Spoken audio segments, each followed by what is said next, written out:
So we'll go ahead and get started. So today we're going to talk about the dark universe. Today I'm going to focus on dark matter because I think it's a little easier to understand than dark energy. And the story of the discovery of dark matter has nice historical overtones and ties into things that we can do on the floor and stuff like that. So I decided to focus on dark matter. And if we want to do dark energy at some point, we'll do that as well. Okay? Sound fair? Okay. So, always the website's there, and the slides aren't up yet, but I'll put them up after class today so you can get them. And it usually takes me about a day or so to get the audio up so that you can hear the audio. So what we'll do today is we'll talk generically about what the universe is made of and why we think that, how we know that. We'll talk about what we see, which is part of the story of how we know that, and what we're looking for to try and understand what the overall composition of the universe is, which includes not only the stuff that we can see, but the stuff that we're talking about today, the stuff that we can't see, the dark stuff. Okay? As I said, we'll focus on dark matter. Dark energy is part of this story too, although it's a part of the story we've only known about for maybe 10 years, 15 years or so. And it's a little more complicated to explain why we know it's there. So I didn't want to kind of muddy up the waters today and go down that rabbit hole. But we certainly can at some point if you want to. So today we'll focus just on the dark matter. Here in the background, you'll see an image. This is very typical of some of the images you'll see coming from astronomers when they're talking about dark matter. They're kind of confusing to look at sometimes because when you look at them, they look like any of the astronomical images that you might encounter. They look like nebulae and, gas clouds and stuff. But in fact, what's going on here is astronomers have mapped out where they think the dark matter is, and they've put it on top of the picture that they were using to talk about the dark matter in color. And so this is just a map of where we think the dark matter is. It's not actually the dark matter itself. So you kind of have to be careful when you look at these pictures that the astronomers are always showing you in order to interpret them. What's the cosmos made of? Right? So this is the question that we have all asked astronomers, people, for centuries. Millennia, if not longer. And the question is, when I look out, I see stuff here on the Earth. I see, stuff growing. I see stuff we've built. And of course, I see the cosmos beyond. And so the question is, what is it all made of? Okay, and more importantly, right, is that if I want to know what it's all made of, how do I know that the universe is made of whatever I decide it is? It's easy down here on the Earth, right? And go saw a branch off the tree and eat it and do experiments on it, and I can tell what it's made of, right? But all of this stuff up here, it's a little less clear how we tell what it's all made of. Okay, so I want to tell that part of the story first, and then we'll talk about the stuff that we don't know about. So this is where it all started, right? So light, as most of you know, is our primary messenger. It's the way most of us interface with the universe. We certainly all have friends and colleagues who don't, but we are extremely prejudiced towards what we can see. And in particular, we have for a long time been prejudiced towards just that bits of light that our eye is capable of seeing, what we call the visible spectrum. Okay, there's much, much more to light than just these colors that we see in the rainbow. But that was only discovered in, I guess Herschel's the first one who discovered it, so that was what, the late 1700s, but only in the 1900s that technology has allowed us to really become sophisticated enough to see the universe in other colors of light besides these ones that your eyeballs can see. So even though we can do that, we're still kind of biased towards the fact that light that our eyes can see are the way that we interface with the universe. And so part of the story of discovering what the universe is made of is wrapped up in our quest to understand what light's all about. And so what I've written here is really the key. Light hides the fingerprints of the building blocks of matter, atoms. And we didn't know that for a long, long time, but we know it today. And this is how we know what the universe is made of, is we look for these fingerprints in atoms. Or sorry, we look for these fingerprints in light. The story starts, it starts a long time ago, but you always have to pick somewhere to start. So I'm going to start here. So this is William Hyde Wollaston. He was a very famous chemist, actually, in England. He was famous for a lot of things. So in the early 1800s and continuing into the 1900s, we were not just trying to figure out what the universe was made of, but we were trying to figure out what is all of the stuff in the universe. And so we didn't know about all of the stuff that you and I know about, all that stuff on the periodic table in chemistry. that was unknown in the early 1800s, and in fact, it wasn't all completely known in the early 1900s. And so Wollaston was famous. So this was one of the first things he discovered. He discovered the element palladium. He also discovered the element rhodium. But I always point to this story about palladium, which he discovered in 1802, for two reasons. So one is he was clearly a closet astronomer, because he named this element palladium after the asteroid Pallas, which had just been discovered around that time. Okay, and so this is an astronomically named element for no other reason than he wanted to name it after Pallas, which is kind of cool. The other part of this story I like is that this is very atypical of the way science is done today, right? If I discover a new element, I immediately go down the hall to our PR folks. They write a press release. They get me on WBEZ, and I talk to people, and it's on the news and everything, right?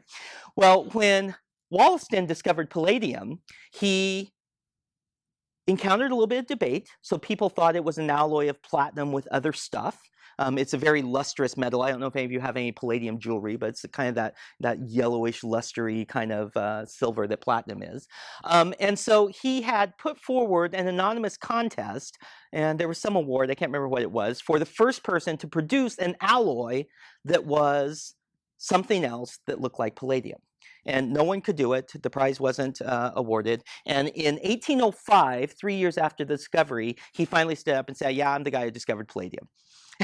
Right? But he kept it a secret for 3 years, which is totally not the way that we do things today. So anyway, so he was famous. He was a chemist, right? He was working on this whole quest, this whole story to understand what is the universe made of. And part of that story is categorizing, finding all the stuff that you can find in rocks and trees and plants and, steak dinners, whatever, and figuring out what it is that it's all made of.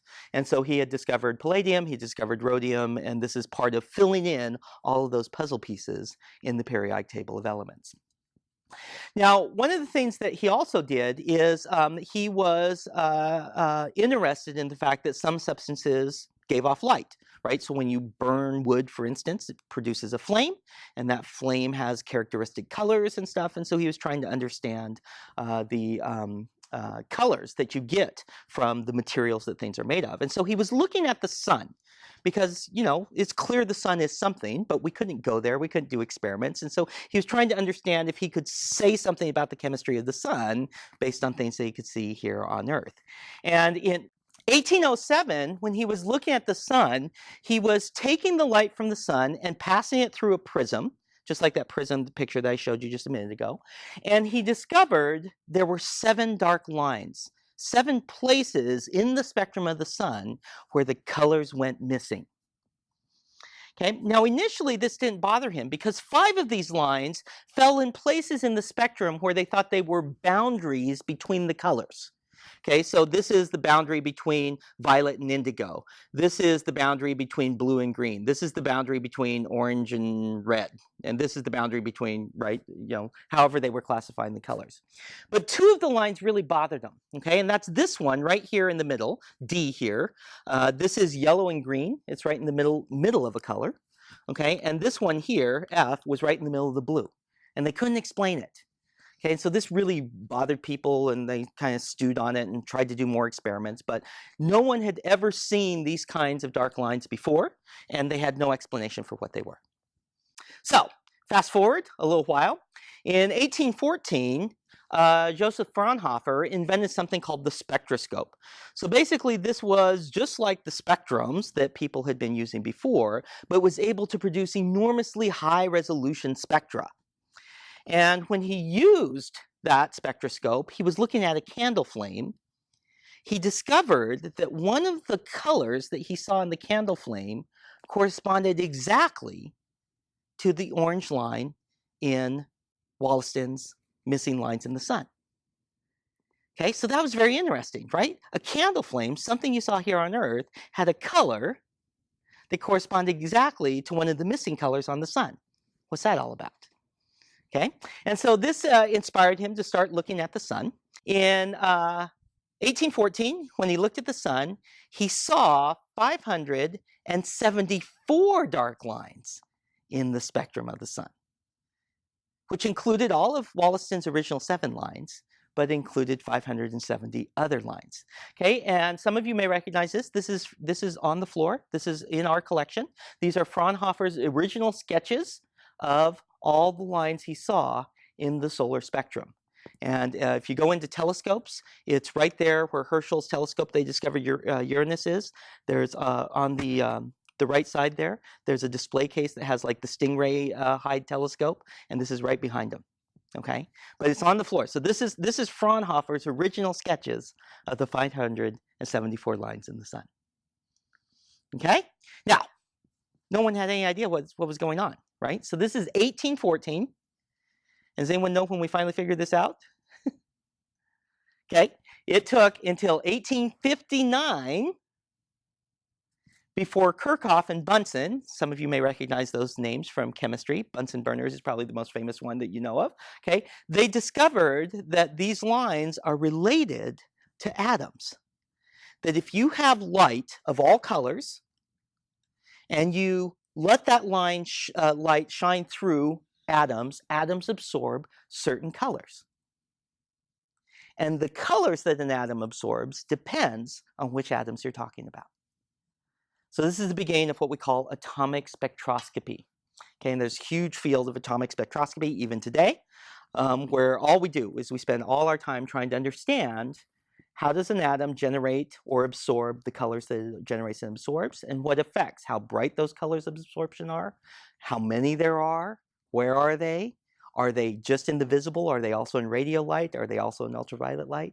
Okay, so this is what atomic spectroscopy is all about. Between like 1814 and 1859, did Fraunhofer keep working to discover? Oh, that's a good question. I don't know that part of the story. So Fraunhofer worked on a lot of different things, but actually I don't know if he kept working on the sun or not. Yeah, that's a good question.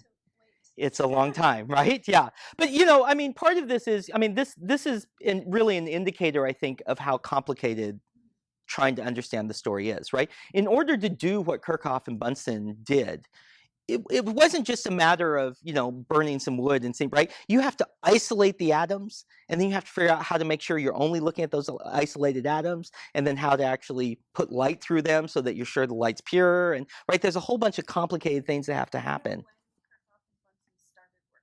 That I do not know. No, I don't. Yeah, that's chemistry history. Let's look at what the sun looks like today. And so this is roughly what Fraunhofer discovered, but this is, I'm going to show you the spectrum taken today with a modern telescope. And then I want to show it to you also the spectrum of another star, which is Arcturus. Okay, so we're gonna talk about this part of the sky all day today. So everything we're gonna talk about is centered on this part of the sky. So here's the Big Dipper, which is the back end of Ursa Major, the Great Bear. Okay, and we're going to talk about Arcturus here right now. Okay, so this is the brightest star in Boötes, okay, which looks like a giant ice cream cone, but is really, does anyone know what Boötes is? So it's the goat herder. I don't know how goat herders look like ice cream cones, but it's all in how you draw the figures, right? Okay, but Arcturus is it's a really, really red star. It's very bright. And so the way you find it in the sky is you go find the Big Dipper, okay? And then you follow the handle, you arc to Arcturus. And the first bright star that you encounter is Arcturus.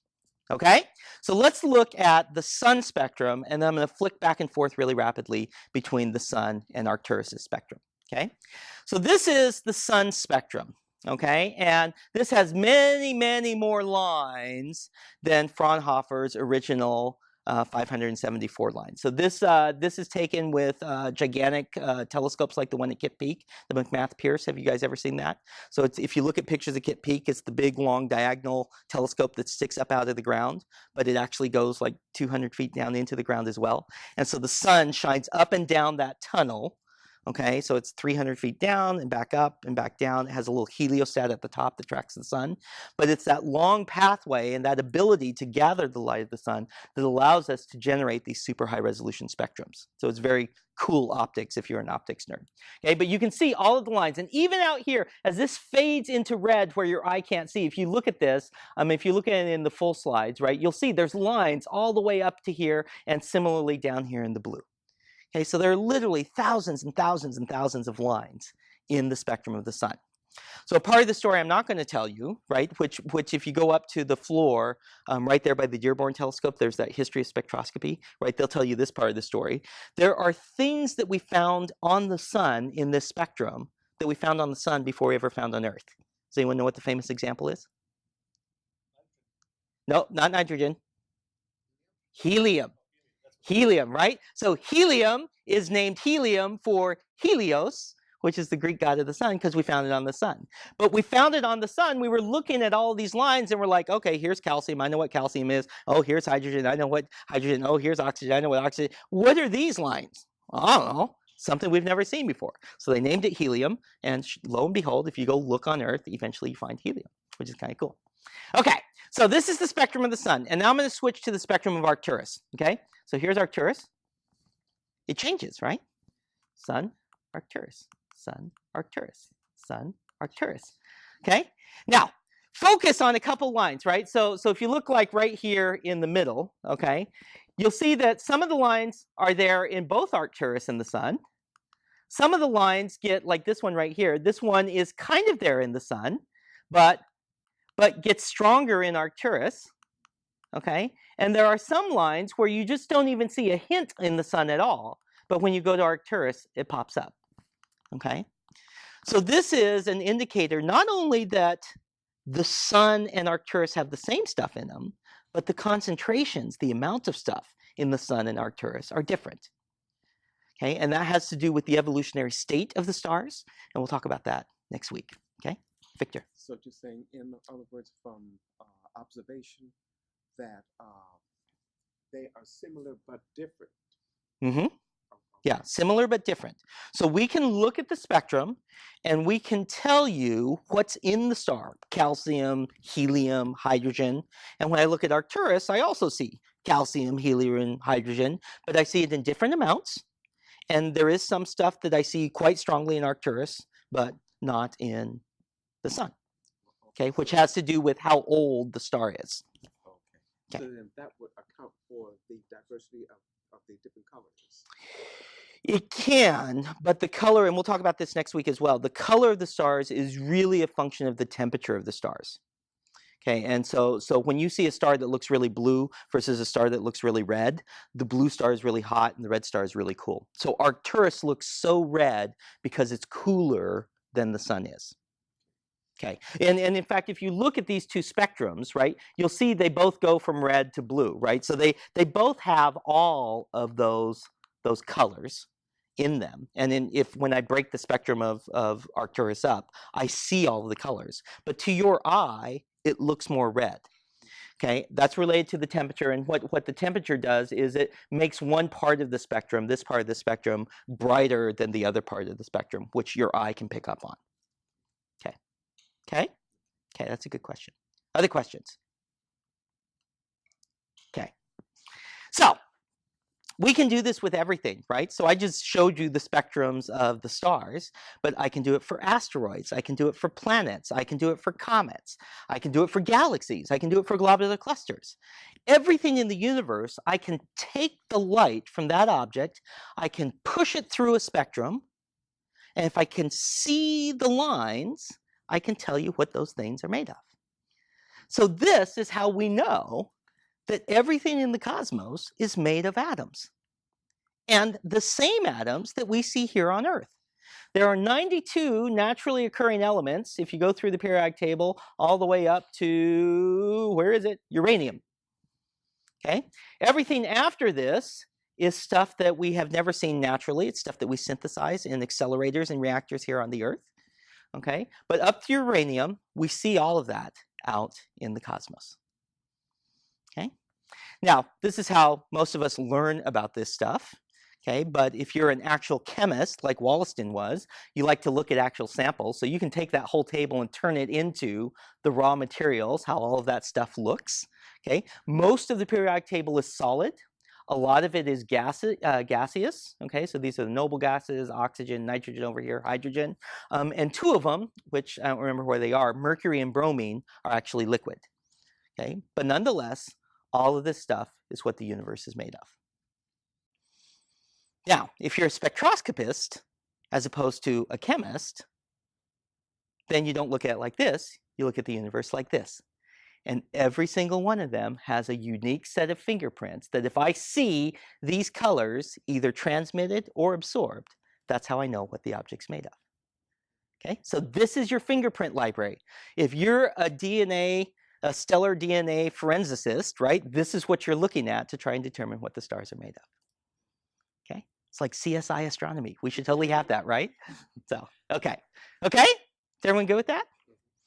People figured this out, right? We started building big telescopes. We could start collecting light, as we discovered last week. Hubble used these kinds of measurements. He was looking at the redshift of these lines to discover the expansion of the universe, right? Just brush our hands off, we're done, right? Well, we're astronomers, right? We get bored easy and we're like, well, that can't be the whole story, right? So we start looking around to say, is this the whole story?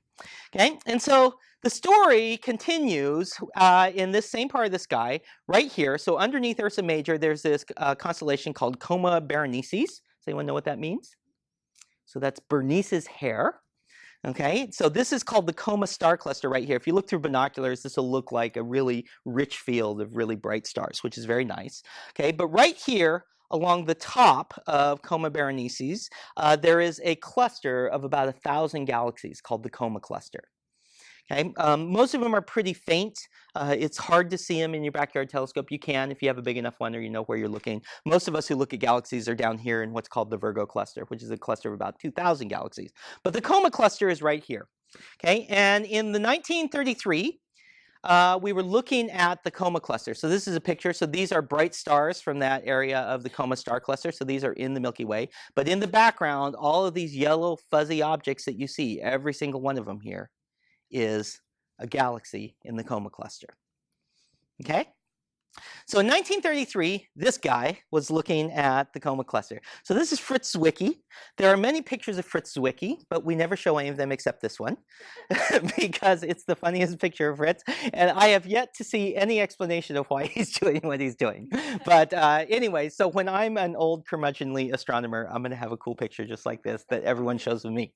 Okay, so this is Fritz. Now, Fritz is famous in the astronomy community. He was just an outstanding mind in terms of the way he thought about looking at the universe. Almost any area that's related to galaxy clusters and dark matter and the initial things about cosmology, when we talk about this was discovered in the 50s or this was discovered in the 60s, those stories always start with Zwicky thought about this in the 1930s, but no one really paid attention, right? And so in 1933, Zwicky was looking at the Coma cluster, and no one was really paying attention, okay? And he had a very interesting idea. He said, if I'm looking at this cluster of galaxies, I can do a couple of very interesting things. One thing I can do, so let me show you this picture again, is I can look at all of the light from these galaxies. And the light's coming from the stars in the galaxies. Remember, this was just about 10 years after we had decided the galaxies were collections of stars, okay? So he said, all of the light's coming from the stars in the galaxies, and stars are just like the sun, and the sun's made of atoms. So if I want to look at the cluster of galaxies, I could assume that the light traces all the mass. Okay, so that's astronomer jargon, meaning that if I measure all of the light in the cluster, that's the same thing as measuring how much mass is in the cluster. Okay, so most astronomers, so we call that the mass to light ratio, right? You just measure the light and you decide that's the amount of mass. Most astronomers would probably stop there. Well, at least in those days. Today we don't. But Zwicky had an interesting idea. He said, okay, well that's interesting, but I have this thing called spectroscopy. And just like Hubble's been using spectroscopy to measure the motion of galaxies, the expansion of the universe, I can use spectroscopy to tell how fast galaxies are moving inside this cluster. And so if I do that, I can tell you the speed that all of these galaxies are moving with respect to each other. And how fast they're moving is also a measure of the mass, because I know Newton's universal law of gravitation, which tells me how much force each galaxy is experiencing from all the other galaxies. And so if I measure how fast they're moving, that tells me how fast the other galaxies are pushing on them, which, using Newton's universal law, tells me how much mass is in the cluster. Okay? And if the universe works the way it's supposed to, I should get the same answer from both of these. Okay? So it's the completely obvious thing to do, right? It's the kind of thing that if you think about it, but you've never done the experiment, you'll be like, well, of course you'll get the same answer. I have better things to do. Okay? But Zwicky is like, no, we're going to do the experiment just to check. Because that's what you're supposed to do when you're a scientist. You spend all your time saying, yeah, this is the way the universe is supposed to work. I better check, just in case. Okay? And you all know the story, right? Of course, it didn't work, right? What Zwicky found is that the speed suggested there was 400 times more mass in the cluster than you could see with light alone. To put it in the language Zwicky used, he said, I see all of these galaxies moving with respect to one another. And if there was only the amount of mass that I can see in the light of the galaxies themselves, then the galaxies should not be hanging together in a cluster. Their gravity would not be strong enough to keep them together. They should have flown apart a long, long time ago. But they haven't. They're still together. The gravity's keeping them together, and I don't see where the gravity's coming from. Okay? So this, for a long, long time, went under the moniker the missing mass problem. Okay, so this was Zwicky's missing mass. And, you know, as we said at the beginning of the Zwicky story, Zwicky thought of this in the 30s, and not many people paid attention, okay? People were aware of it. They knew there was this problem. It was measured repeatedly, but we didn't really do much about it for almost 30 years. The person who did something about it was this woman. So this is Vera Rubin. Vera is probably one of the greatest living astronomers still alive today who has not won the Nobel Prize for the work that I'm about to tell you. Each year when the Nobel Prize Committee meets, there is a round public outcry that it's time for Vera to win the Nobel Prize. She's 86 years old, and they do not award the Nobel Prize posthumously. So they better do it soon, or we're all going to be very, very upset. Okay, so, but she's an excellent astronomer. She's a very gifted observer, and she got interested in this problem in her early career. So she got her PhD in Georgetown in 1954. Okay, but she wanted to go to school at Princeton, to graduate school at Princeton. And does anyone know why she didn't go to graduate school at Princeton?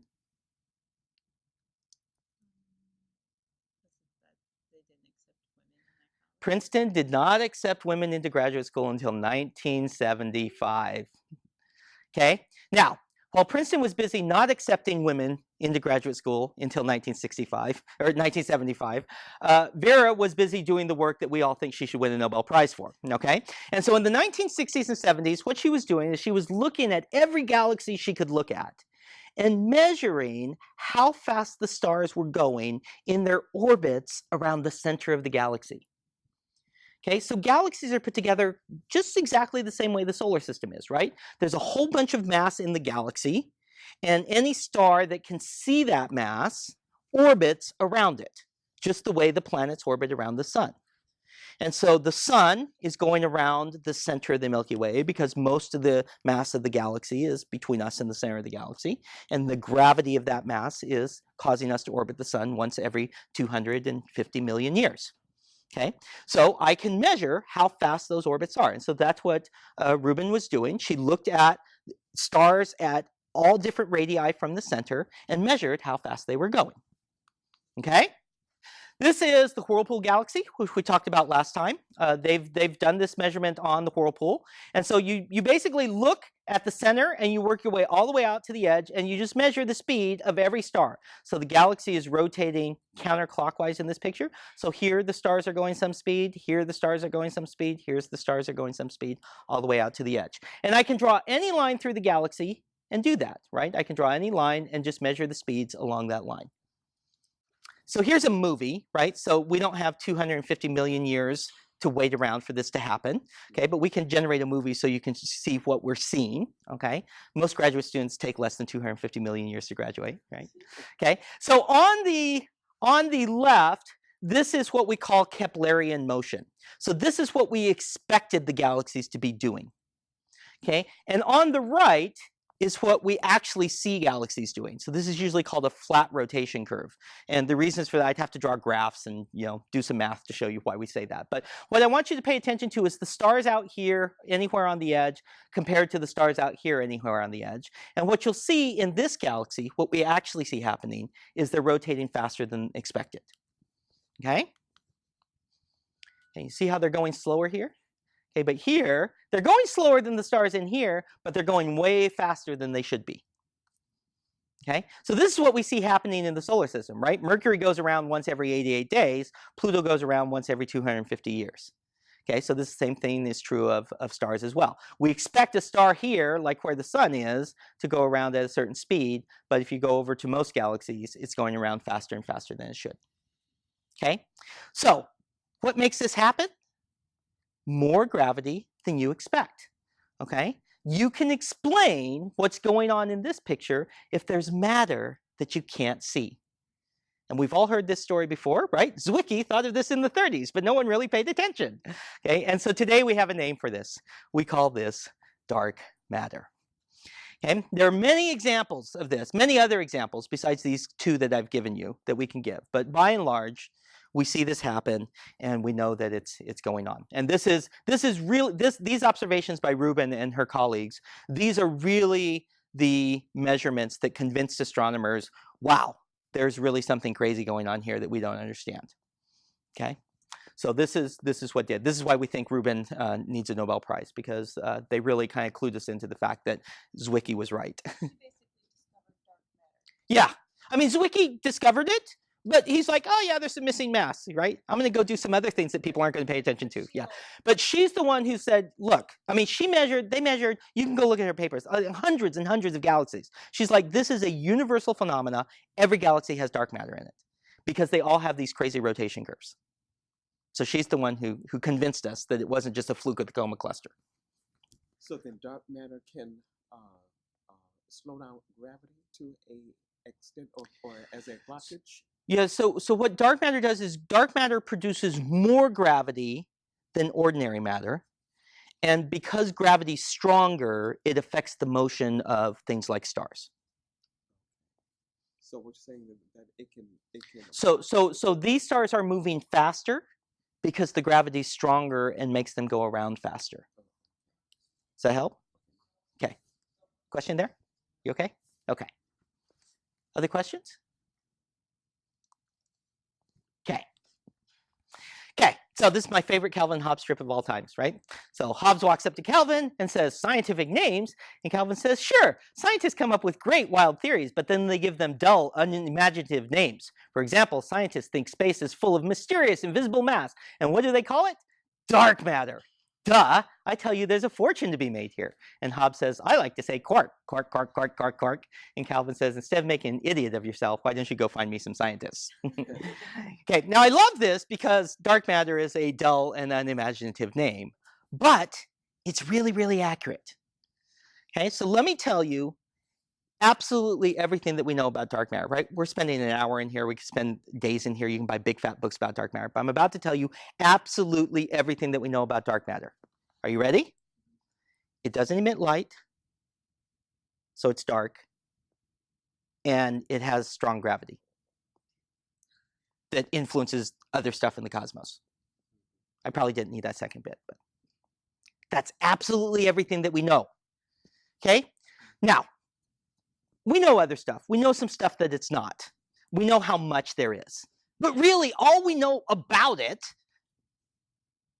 is that it's dark and it interacts with the rest of the world via gravity.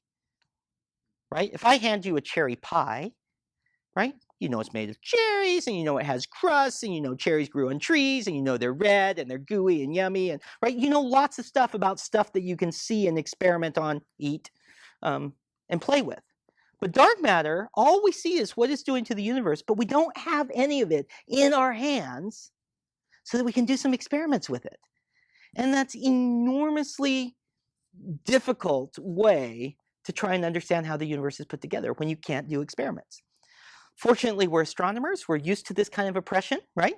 We sit here on Earth all the time, and we can't go to Jupiter, go to Pluto, go to stars, go to other galaxies. We're used to the idea that we have to sit here and just look. As I tell my students all the time, astronomy is a spectator sport, right? All you can do is sit and look. Okay, and dark matter is a particularly difficult problem that way because there's nothing we see in the lab that we can point to say, well, maybe it's like this stuff, right? That's how all that atomic story I told you worked out. I had some stuff in the lab that I said, oh, look, I see stuff that looks just like this in the sun. So the sun must be made of it. We don't have that same luxury with dark matter. So as a consequence, we give it a dull, unimaginative name. Okay. Okay, so what is all this dark matter stuff, right? That's the obvious question. And so this is what the whole game is. We look at the universe, right? And we see some stuff that's lit up. But we know, we've seen a whole bunch of stuff that's not lit up. And we don't have any idea what it is, but all of our ideas are kind of rooted in the fact that I understand this thing, so maybe I can watch what the dark matter is doing to this thing, and all of my ideas about what it might be are kind of, shadows of what this thing is, right? Maybe it's just like this thing, only a little different. Okay, so I want to tell you some of the ideas that we have about dark matter, and I want you to keep in the back of your mind that all of these ideas are really rooted in the fact that I understand this thing right here. I understand ordinary matter, and so I'm trying to understand dark matter by using my experience with ordinary matter, which isn't always the best thing to do, but it's the only thing we know how to do, so that's what we're going to try. The first candidate, this is still a favorite of mine, although most of us know that all of the dark matter can't be these things. My first candidate are something called Machos. So these are massive astrophysical compact halo objects. So that's all capitalized, that's an acronym, okay? Massive astrophysical compact halo objects. So the idea is, well, maybe the reason the gravity in the galaxy is so much stronger than we expected it to be, okay?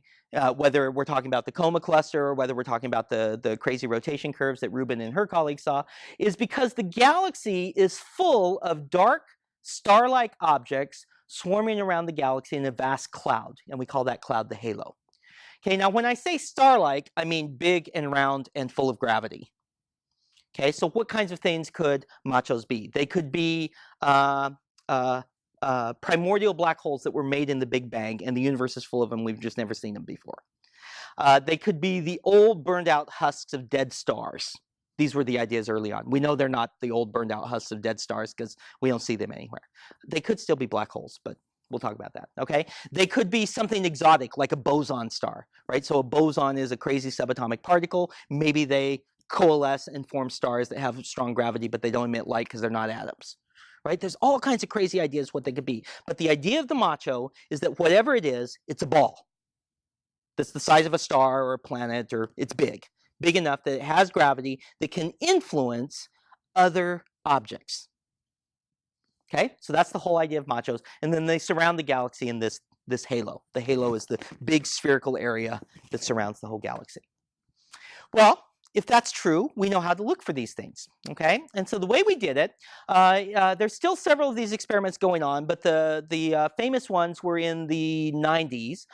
There was a collaboration called the Macho collaboration and another collaboration called the Ogle collaboration. And so what they were doing is they were using telescopes to look at distant clusters of stars. And so the Macho collaboration, for instance, looked at the Large Magellanic Cloud for 5.7 years. Every night, they went out, they took a picture of the Magellanic Cloud, and they measured the brightness of 10 million stars in the Large Magellanic Cloud. Okay? The Ogle collaboration, they did it, I think they were looking at Andromeda, and they were looking at the center of the Milky Way, doing the exact same thing. Okay? And so the idea is that if the Machos are in the galaxy, they're dark. They don't emit light. Okay? But they have really strong gravity. And so if they walk between any of you and some distant star that you're looking at, my gravity takes the light that was going in this direction and it bends it towards your eyeball. And so what you see is the thing that was behind me gets brighter. We call that microlensing. It's exactly what you do when you go out in the backyard with a magnifying glass. All the sunlight's going this way. But if you take the magnifying glass, it lenses it, it bends it down to a point that you can burn ants with, or set your brother's books on fire, or whatever you happen to do. I never did any of that stuff. Okay? Okay, so I'm going to show you a movie right here. This movie right here is an actual microlensing event formed from night after night after night of looking at a field of stars. And what you'll see in the middle, there's a little circle around it. That's how we knew it was a microlensing event, right? Okay, there's a little circle around it, and you'll see it gets brighter and then it gets dimmer. And that is an object passing between you and the star, and the gravity of that object bending the light towards your eye, so you see more light than you thought to. If you were a cosmic ant, you'd be burnt. Okay? So just watch right there in the center of that circle.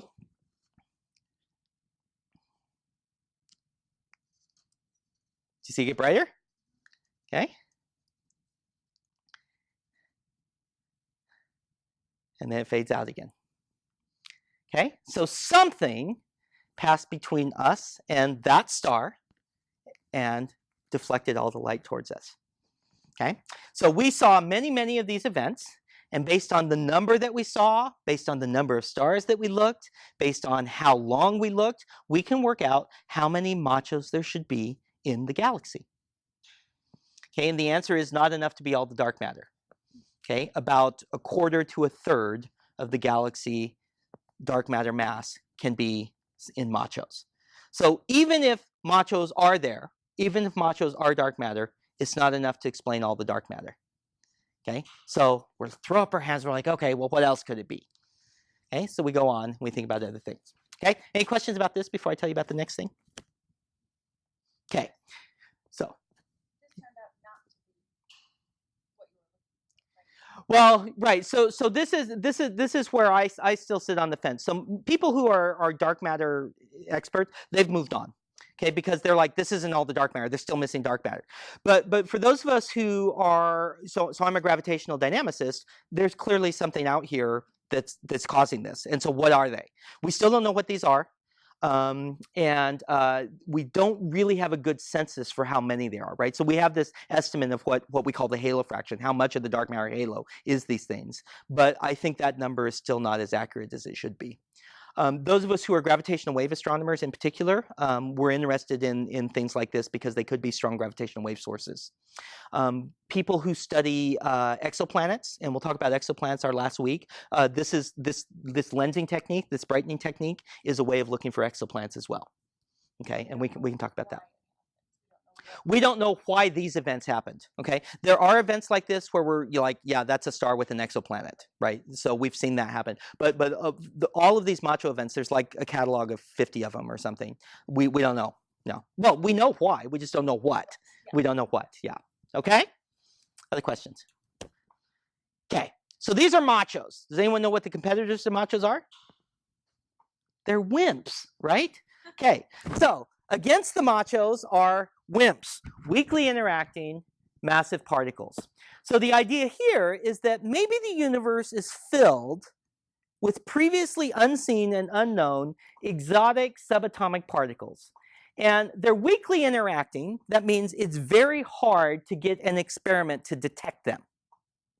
But if they're the dark matter, all of these particles surround the galaxy in a vast cloud called the halo. It's like a gas of crazy subatomic particles that surround the galaxy that we're all living in every single day. And we don't know it because they're weakly interacting. They fly right through us. All they do is they emit enough gravity to make the galaxy's rotation look weird. Okay? Now, here's the difficulty with crazy ideas in science, right? And if you go talk to any of your pals out at Fermilab, they'll tell you a very different story, like, we're confident this is going to work, right? Because we can't think of anything else that it might be. But we just made this up, right? we have what's called the standard model of particle physics, right? We have looked and looked and looked for years and years and years and worked out that there are 6 neutrinos and 6 leptons, the electrons, the muon, the tau, and then the neutrinos. We know there are 6 quarks, top, bottom, strange, up, down, whatever the one I'm missing is, bottom. And everything that we've seen in any experiment has been explained by that standard model of particle physics. Higgs boson, that was the last thing left, right? Okay, but if the dark matter is something new and exotic, that explanation for the way the universe is put together has to be expanded. Okay, and maybe it does need to be, right? This stuff, by definition, doesn't interact well with matter. That's why we haven't seen it in experiments yet. But we don't have a good idea yet on how to expand it. And part of what we're doing at the LHC, at the Large Hadron Collider, is trying to understand whether or not certain ideas about expanding particle physics in such a way that we could account for things like dark matter. Okay, so the most famous example is something called SUSY, supersymmetry, is possible or not. But, you know, we're starting to squeeze the possibilities down where we've done this long enough and not seen enough that some of us are starting to get worried that maybe this isn't going to work. Maybe we need a completely new, crazy idea because this isn't going to be the solution. We've been doing it long enough that we're starting to get a little worried that we haven't seen something. Okay? But I'm sure Zwicky thought of it in the 30s. And so, okay? So let me tell you how this works, right? So the idea here is that they are weakly interacting, but every now and then they do interact with other particles, right? If they're just particles, then they have to collide with you sometimes, and we should be able to detect that. And so the only way to do that is to build a super, super sensitive instrument and then completely isolate it from every other possible thing that could interact with it. Okay, so this is one of many. So this is the Xenon 100 experiment. Okay, so this is the experiment right here. This is a giant cylinder that's full of liquid xenon. Okay, they put it deep underground and then they surround it by water. Okay, tens of thousands of gallons of water, and then it's a mile underground. Okay, and the idea is that xenon, if I just had this sitting here with me and you know, radioactive particles from, you know, the seats and cosmic rays from, you know, coming through the building, and they would go into the tube and they would hit a xenon atom and they would generate some light, and we'd be like, oh, well, you know, there's cosmic rays and stuff. But if I put it deep underground and I put, you know, it surrounded by 50,000 gallons of ultra pure water, then all of that cosmic rays and ionizing radiation from the ground, and, you know, none of that can get to the xenon. The only thing that can get to it is stuff that doesn't interact with all of the rock over the experiment, with all of the water between the rock and the experiment, and get through. And maybe, just maybe, if I watch long enough, some dark particle will come in, hit one of the xenon atoms, which will generate some light that I can detect in the sensors inside the experiment. Okay? Now, they've been doing this for a long, long time, several years, okay? And they haven't seen anything. And so now, the space is a little more constrained. And so we're still not confident that maybe they are or maybe they aren't WIMPs. So the solution is we have to be able to look better. And so you scale these experiments up, you make them 10 times larger, and then you do the experiments again. But if we make an experiment like this 10 times larger and we still don't see anything, then we're really going to be confused. Okay, it'll be time to go read old Zwicky papers and we'll see if he figured it out. Okay, so this is the state of the art. This is what our current, I would use the word hope, but our current expectation, the only idea we have is that the missing dark matter, maybe Machos are some of it, but the total amount of dark matter that we need to explain what we see going on in the galaxy is going to be these, if we can detect them. Okay, and that's what the game is now, looking to see if we can detect them. So let me tell you one last little bit of this story about why we think this is important. So the other part of this, so I'm what we call a theorist, right? So I spend all of my days writing on paper, programming computers, using the laws of physics to try and explain what the universe might look like. And then I take all of those things that I see going on or that I compute, and I go talk to my astronomer friends and I say, this is what you should look for. Okay? So this is an example of a supercomputer simulation of dark matter. So we fill this is redshift, which is basically a measure of cosmic time. So the bigger this number is, the closer to the Big Bang you are. Okay? And the closer to 0 this is, the closer you are to us in time. Okay? Yeah, so this number can be as arbitrarily large, but as you get closer and closer to the Big Bang, changing this number significantly doesn't change time significantly, right? So the redshift of the cosmic microwave background is like 1,000. Okay. Okay. So this is well after the cosmic microwave background was when, as we'll see, when galaxies started forming. Okay. But I didn't do this. A colleague of mine did this, right? All we did is we filled a gigantic box with dark matter particles. whose only property that we know about or care about is that they interact via gravity. And then we're just going to run it forward in time and see what the dark matter does. Okay?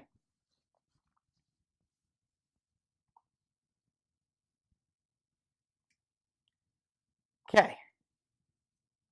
So what's that look like to you?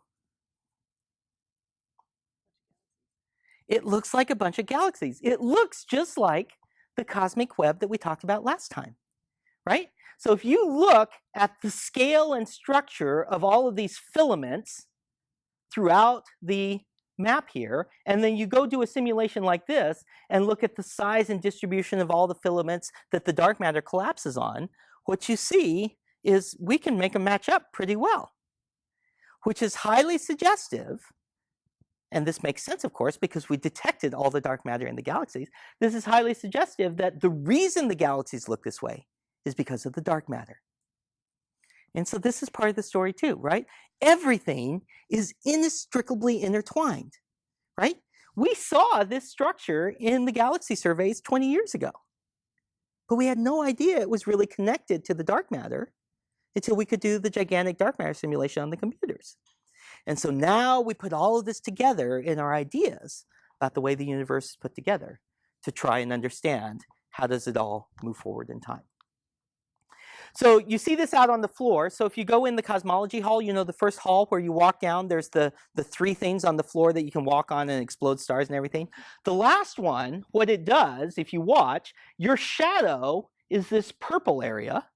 And if you watch, it gravitationally attracts stars and galaxies to it. This is a live interactive demo of the way dark matter forms galaxies right on the floor. Okay? So I spend a lot of time standing there because I like making my own universes, right? And you should too. So, okay. So we didn't talk about this part of the story, but this is the story of the universe. Okay? If we look at all the gravity that's going on, and we haven't talked about the dark energy, I know, okay?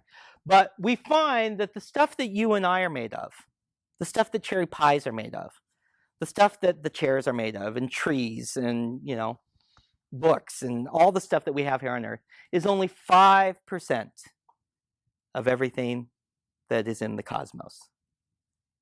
Okay, and that's only something that we've known for less than 100 years. Well, Zwicky detected it in the 30s. We didn't know that then, okay? But you know, before Zwicky discovered there was missing matter, we thought this was all of the universe. And so over time, this part of the pie is slowly getting constrained more and more and more. And if you go read about this over the last couple of years, this has fluctuated back and forth between about 4% and 5%. Okay, but it's settling into this region. So roughly 5% of everything in the universe is what you and I are made of. Okay, there's a very famous picture of this. It's usually shown as a whole bunch of black jelly beans, which I kind of dislike because I hate black jelly beans, but I love dark matter and dark energy, but that's the way it goes. But every colored jelly bean here is what you and I are made of. And you see this on the floor, right? So if you go through cosmology, right at the end of cosmology, we have the big sphere of balls. Well, this is this model right here. So the colored balls are the ordinary stuff like me and you, okay? But all the dark stuff is all the dark stuff in the cosmos that we don't have any idea what it is, okay? This is also, you'll notice here, if you stand in the right place, you can take a selfie of yourself. So this is me in the universe right there. So I always tell people don't realize that until you point it out to them, and then they could do that. So, okay? So some of the universe shines, but most of it's dark, and that's really annoying, but you know, it gives you something to get up and do every day, right? So, and we keep trying to explain it, right? As if it's somehow like the light, right? Maybe dark matter's Machos. Maybe it's things like stars, but not made of the stuff that stars are. Maybe it's some subatomic particles, just not the ones that we already know about, right? All our ideas about this stuff are completely based on our previous experience. And it's not clear to me that that's going to be the right idea. Right? If you go look at the dark energy side of the story, which we haven't told about, we've never seen anything like dark energy. So we're just making stuff up, right? And it's not clear to me that that's not what we're going to have to do with dark matter at all. And so I'm willing to bet a bag of jelly donuts that if you and I have this conversation in 10 years, we still won't know what the dark matter is. Okay? I actually make that bet on much longer timescales with people as well. I'm willing to make that bet on 25-year timescales as well. So, okay. So if you want a jelly donut bet, I'm happy to do that with you, and we'll make that bet. There aren't a lot of good books about this, but if you go, so Catherine Fries, she's a very good cosmologist. She wrote this very nice public book called The Cosmic Cocktail, which is all about this, most of the universe is dark and that we can't see it. But Lisa Randall, those of you who like the whole particle physics, Higgs boson story, she's written a very nice book called Knocking on Heaven's Door. And there's the last chapter talks about this dark matter, dark energy stuff. And so you'll read a lot about the Higgs boson and the way we think about the universe and the Standard Model if you read Lisa's book, but there's a little bit at the end about dark matter. So, okay? Okay. That's all I'm going to say today.